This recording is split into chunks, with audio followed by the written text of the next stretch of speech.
Hello everyone, आज मैं class 10th chapter arithmetic progression की एक केस स्टडी करवाऊंगी। तो चलिए स्टार्ट करते हैं। In a class teacher ask every student to write an example of AP. Two friends Gita and Madhuri write their progressions as -5, -2, 1, 4 and 187, 184, 181 respectively.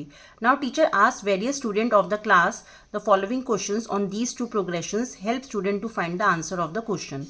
एक class में teacher ने सारे बच्चों से बोला कि वो अपना अपना प्रोग्रेशन लिखें एपी का।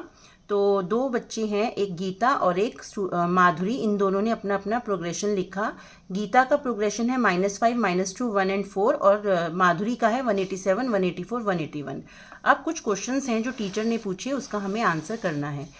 फर्स्ट है find the 34 term of the progression written by Madhuri. Madhuri ने जो प्रोग्रेशन लिखा है, माधुरी का है 187, 184, 181, तो उसका हमें 34th टर्म निकालना है। 34 टर्म का फॉर्मूला होता है an term an equal to a plus n minus 1 into D, जहाँ पे जो n है वो 34 है। इसका मतलब जो माधुरी है उसके प्रोग्रेशन की हमें 34th टर्म निकालनी है। तो जो हमारी इसमें फर्स्ट टर्म है माधुरी के प्रोग्रेशन की वो है 187, और जो कॉमन डिफरेंस है, कॉमन डिफरेंस होता है second term minus first term या फिर third term minus second term. तो अगर हम नेक्स्ट टर्म में से पहली वाली टर्म को माइनस करेंगे तो हमारे पास कॉमन डिफरेंस आ जाएगा। उसके लिए आप a2 माइनस a1 भी कर सकते हो और a3 माइनस a2 भी कर सकते हो।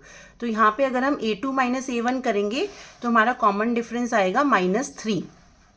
तो इसको जब हम फॉर्मूला में पुट करेंगे, a की जगह 187, n की जगह 34 और d की जगह -3, और इसको हम पूरा सॉल्व करेंगे तो हमारे पास 34th टर्म आ जाएगी जो है 88। तो अकॉर्डिंग टू प्रोग्रेशन ऑफ माधुरी, जो उसकी प्रोग्रेशन की 34th टर्म है वो है 88। नेक्स्ट क्वेश्चन टीचर ने पूछा कि find the sum of the common difference of two progression. जो गीता और माधुरी का प्रोग्रेशन था, पहले उनका हमें कॉमन डिफरेंस निकालना है, फिर दोनों के कॉमन डिफरेंस को ऐड करना है, दोनों का सम निकालना है।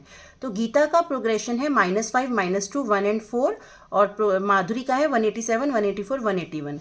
तो पहले हम गीता के प्रोग्रेशन का कॉमन डिफरेंस निकालेंगे, जो होता है a2 माइनस a1। अभी मैंने आपको बताया या तो a2 माइनस a1 कर लो या a3 माइनस a2 कर लो। तो यहाँ पे a2 माइनस a1 होगा a2 माइनस a1, मतलब -2 माइनस फिर ब्रैकेट में -5, क्योंकि a1 -5 है तो ये माइनस माइनस प्लस हो जाएगा। तो -2 + 5 आ जाएगा 3। ऐसे ही माधुरी के प्रोग्रेशन का कॉमन डिफरेंस होगा फिर से a2 माइनस a1, तो वो होगा 184 माइनस 187, तो वो आ जाएगा -3। तो दोनों के गीता का कॉमन डिफरेंस आ गया 3, माधुरी का कॉमन डिफरेंस आ गया -3। दोनों के कॉमन डिफरेंस का सम जो है वो होगा 0। तो आंसर है हमारा D option 0। Find the sum of the common difference of two progression, तो answer will be 0। Next question है कि find the term of the progression return by, find the 19 term of the progression return by Gita. हमें गीता का जो progression है उसकी 19 term निकालनी है। तो गीता का प्रोग्रेशन है -5, -2, 1 and 4। तो इसकी फर्स्ट टर्म तो हो जाएगी -5 और कॉमन डिफरेंस हो जाएगा 3। जैसे कि मैंने अभी आपको बताया, कॉमन डिफरेंस होता है a2 माइनस a1। तो -2 माइनस फिर -5 करेंगे तो कॉमन डिफरेंस 3 आ जाएगा। तो उसकी हमें 19th टर्म निकालनी है। उसका फॉर्मूला होता है an equal to a plus n minus 1 into D, जहाँ पे जो n है वो 19 है, क्योंकि हमें 19th टर्म निकालनी है। तो यहाँ पे a की जगह -5 पुट करेंगे, n की जगह 19 पुट करेंगे, जो हो जाएगा 19 माइनस 1 18, और d की जगह 3 पुट करेंगे। जब हम इसको सॉल्व करेंगे तो हमारा आंसर आएगा 49। इसका मतलब जो गीता का प्रोग्रेशन है उसकी जो 19th टर्म है, मतलब 19th नंबर पे जो टर्म है वो है 49। तो नेक्स्ट क्वेश्चन है 4th question, find the sum of the first 10 terms of progression written by Geeta. Geeta का जो प्रोग्रेशन है वो है -5, -2, 1 and 4। तो इसके प्रोग्रेशन की हमें शुरू की 10 टर्म का सम निकालना है, मतलब 1 से लेके 10 तक जितनी भी उसकी टर्म्स हैं उसका सम। तो सम का फॉर्मूला होता है Sn n/2 2a plus n minus 1 into D, जहाँ पे जो n है वो 10 है और जो फर्स्ट टर्म है वो -5 है, कॉमन डिफरेंस है 3। तो गीता की प्रोग्रेशन की फर्स्ट 10 टर्म्स का सम हम इस फॉर्मूला से निकालेंगे। जब भी हमें सम निकालना होता है कितनी भी टर्म्स का, n टर्म्स का, तो उसका ये फॉर्मूला होता है। अगर हमें किसी पर्टिकुलर टर्म को निकालना होता है किसी नंबर की, तो उसके लिए होता है a n equal to a plus n minus one into d. But यहाँ पे हमें शुरू की 10 टर्म्स का सम निकालना है, तो हम ये वाला फॉर्मूला अप्लाई करेंगे। यहाँ पे एन की जगह 10 पुट करेंगे, ए की जगह फर्स्ट टर्म, और कॉमन डिफरेंस है 3।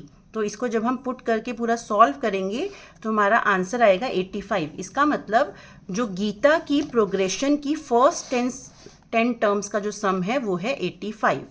नेक्स्ट क्वेश्चन है, which term of the two progressions will have the same value. कौन सी टर्म जो है दोनों के प्रोग्रेशन की जिसकी की सेम वैल्यू होगी। तो पहला है मतलब ऐसी कोई ना कोई टर्म होगी जो दोनों की एकदम सेम होगी, तो इसका मतलब दोनों की nth टर्म सेम होगी, तो दोनों की हम nth टर्म को इक्वल कर लेंगे। A n term of Gita and a n term of Madhuri, और उसका फॉर्मूला होता है a plus n minus one into d. यहाँ पर भी a plus n minus one into d. तो यहाँ पर इस पार्ट में हम जो गीता की प्रोग्रेशन की फर्स्ट टर्म और कॉमन डिफरेंस को पुट कर देंगे। एन क्योंकि हमें निकालना है और दोनों का एन सेम होगा, इसलिए एन को ऐसे ही रहने देंगे।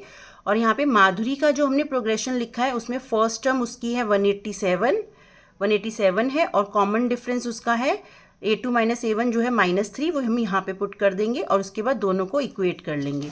अब ये एक इक्वेशन बन जाएगी जिसमें -5 plus n minus one into 3 और 187 plus n minus one into -3। यहाँ पर हम 3 को अंदर मल्टीप्लाई कर देंगे, उससे हमारी दोनों साइड पे कुछ टर्म्स आ जाएंगी n के टर्म में और नॉर्मल टर्म्स। अब हम n वाली टर्म को एक ही साइड पे ले जाएंगे और नॉर्मल टर्म्स को एक साइड पे ले जाएंगे, और 3n प्लस 3n को 6n कर देंगे, 190 प्लस 8 को 198, जिससे हमारे पास n की वैल्यू आ जाएगी 6 को नीचे ले जाके डिवाइड करके 33। इसका मतलब n जो 33 होगा उस नंबर पे जो दोनों की सेम वैल्यू होगी, दोनों टर्म्स सेम होंगी। तो this is the answer of 5th question. I hope आपको मेरी एक्सप्लेनेशन अच्छे से समझ आई होगी। अगर आपको मेरी वीडियो अच्छी लगी हो तो प्लीज़ मेरे चैनल को सब्सक्राइब कीजिए। Thank you very much.